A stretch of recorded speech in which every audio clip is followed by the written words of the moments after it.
கீதையில் 4வது சாப்டரில் 9வது ஸ்லோகம். ஜன்ம கர்ம ச மே திவ்யம் ஏவம் யோ வேதி தத்வதஹ த்யக்த்வா தேகம் புனர்ஜன்ம நைதி மாமேதி சோர்ஜுன. இப்போ இதுக்குள்ளே அர்த்தத்தை பார்க்கலாம். கண்ணன் சொல்லின்னு இருக்கார்.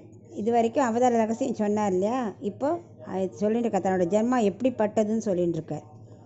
இதனால் மக்களுக்கு என்ன நன்மை அப்படின்னு சொல்லின்னு இருக்கார்.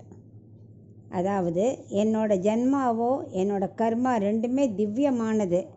உலகத்தில் உள்ள ஜீவராசிகளிலிருந்து வேறுபட்டது என்னோட பிறப்பு, என்னோட ஜென்மாக்கள், என்னோட கர்மாக்கள். உலகம் எல்லாம் செயல்பாடை விட என்னோடது வேறது. என்னோடது திவ்யமானது. என்னோட பிறப்பும் திவ்யமானது. இந்த தெய்வீக தன்மை நிறைந்ததுங்கிறத உண்மை யார் தெரிஞ்சுக்கிறாளோ அவன்தான் உண்மையான பக்தன். அவன் மிக உயர்ந்த நிலையை அடையிறான். இவ்வளோ உயர்ந்தவனான தெய்வீக தன்மை பொருந்திய நான் உங்களுக்காக இடைப்பிள்ளையா, சாரதியா, நான் நண்பனா இங்கே வந்து பிறந்திருக்கேங்கிறத உணர்ந்துக்கணும். அப்படிப்பட்ட பக்தர்களுக்கு இந்த ஜென்மாலேயும் நல்லது நடக்கும்.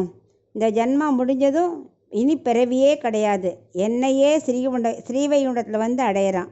அதை நீ அர்ஜுனா நீ புரிஞ்சுக்கணும். இதுவே பகவதோட அனுகிரகம். நீ வெறும்ன பக்தி பண்ணுறது, கர்மா பண்ணுறதுலாம் கூடாது. எது பண்ணாலும் என்னோடய அவதார ரகசியத்தை புரிஞ்சுண்டு உறுதியோடு வாழணும். அப்படிப்பட்டவனுக்கு தான் இந்த பிறவியே கடைசி பிறவியாக அமையும். அவன் மறுபடியும் பிறப்பதில்லை. அதனால் எப்போவுமே பக்தியோட என்னோடய அவதார ரகசியத்தை உண்மையை புரிஞ்சுண்டு பக்தியோட கர்மா பண்ணணும் அப்படின்னு சொல்கிறார்.